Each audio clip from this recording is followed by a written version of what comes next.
दोस्तों स्वागत है आपका इनसाइट नॉलेज की एक और नई वीडियो में। आज की इस वीडियो में हम वर्ल्ड अफेयर से जुड़ी दो काफी इंटरेस्टिंग खबरों के बारे में बात करने वाले हैं जो ग्लोबल लेवल पर चल रहे समीकरणों में काफी ज्यादा महत्व रखते हैं। हमारी सबसे पहली खबर भारत द्वारा निर्यात किए जाने वाले बासमती राइस को लेकर है, जिसको लेकर अब दुनिया भर के देश भारत के ऊपर टूट पड़े हैं। भारत ने जैसे ही बासमती राइस निर्यात करने के लिए इजाजत दी, बिल्कुल वैसे ही लाखों टन बासमती राइस निर्यात करने का कंफर्मेशन मिल चुका है।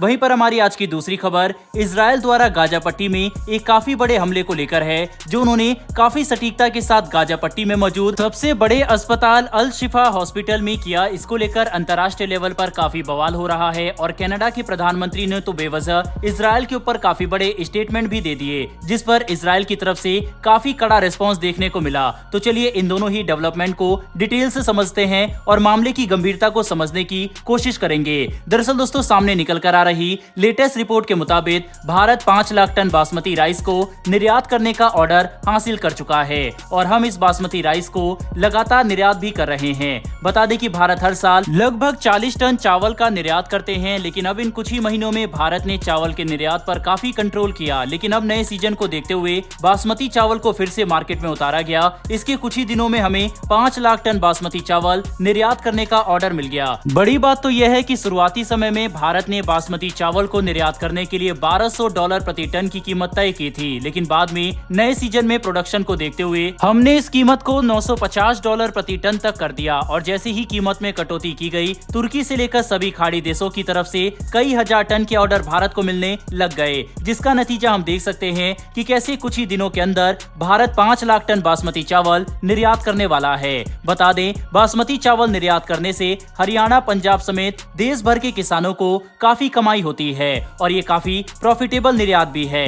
बता दें कि जब भारत ने चावल के प्रोडक्शन और डोमेस्टिक मार्केट में डिमांड को देखते हुए इसके निर्यात को कंट्रोल करने के लिए नए नियम लागू किए थे, तब दुनिया भर के देशों की तरफ से भारत को काफी बैकलैश देखने को मिला। अमेरिका, तुर्की, कनाडा से लेकर सऊदी अरब और यूएई जैसे देशों ने भारत के ऊपर काफी प्रेशर बनाया ताकि हम चावल के निर्यात को शुरू कर दे। फिर इसके बाद हमने कहा कि हम सिर्फ जरूरतमंद देशों को ही चावल का निर्यात करेंगे, लेकिन अब नए सीजन में प्रोडक्शन को देखते हुए भारत बड़े स्तर पर निर्यात की तैयारी कर रहा है। बहरहाल दोस्तों बढ़ते हमारी दूसरी खबर की तरफ। ये अपडेट इजराइल और हमास के मुद्दे पर है। दरअसल हम सभी को पता है कि इजराइल ने युद्ध शुरू होने से पहले ही आम लोगों को गाजा पट्टी छोड़कर जाने के लिए कह दिया था, लेकिन अस्पतालों में मौजूद बीमार लोग ऐसा नहीं कर सकते, जिनकी वजह से कई बार ऑपरेशन के दौरान सिविलियन कैजुअलिटी होती है। ऐसे में कनाडा के प्रधानमंत्री ने अचानक से उठकर कह दिया कि इजराइल को गाजा पट्टी में बच्चों की हत्या रोकनी होगी और वहां पर ऑपरेशन भी रोकना होगा। अब इस तरह के कड़े बयान सुनकर कोई भी देश गुस्सा हो उठेगा, क्योंकि आप एक देश के ऊपर मासूम बच्चों की हत्या का सीधा आरोप लगा रहे हैं। खैर, कनाडा के लिए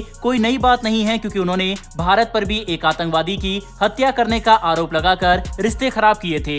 ऐसे में कनाडा के प्रधानमंत्री जस्टिन ट्रूडो की तरफ से दिए गए इन बयानों को सुनकर बेंजामिन नेतन्याहू से रहा नहीं गया और उन्होंने जमकर कनाडा को बातें सुनाई। इजराइल ने ये बात साफ कर दी कि वह इस तरह के बयानों को बिल्कुल भी स्वीकार नहीं करेगा और कनाडा को ग्राउंड रियलिटी समझकर बयान देने चाहिए। हजारों किलोमीटर दूर बैठकर जमीनी स्थिति पर कमेंट करना बिल्कुल सही बात नहीं है। अमेरिका तो इजराइल में मौजूद है, लेकिन अमेरिका की तरफ से ऐसे बेफजूल बयान देखने को नहीं मिले। बस कनाडा ही है जिसे हजारों किलोमीटर दूर से इस तरह की बेफजूल बातें बोलनी आती है और एक बार फिर से कनाडा ने इस तरह से अपनी बेइज्जती करवा दी है। बता दें कि अभी अल शिफा अस्पताल जो गाजा पट्टी में मौजूद है, सबसे बड़ा अस्पताल है। यहाँ पर हमास के हेडक्वार्टर होने की बात इजराइल पहले से ही कर रहा था, जिसके बारे में कंफर्मेशन मिलते ही इजराइल अब अल शिफा अस्पताल के बाहरी और अंदरूनी इलाके में काफी सटीकता के साथ ऑपरेशन शुरू कर चुका है। ये अस्पताल काफी बड़ा है और यहाँ पर हजारों लोग अभी भी एडमिट है। ऐसे में सिविलियन कैजुअलिटी न हो, इसीलिए इजराइल इस अस्पताल पर बम गिराने की बजाय प्रिसीजन ऑपरेशन कर रहा है।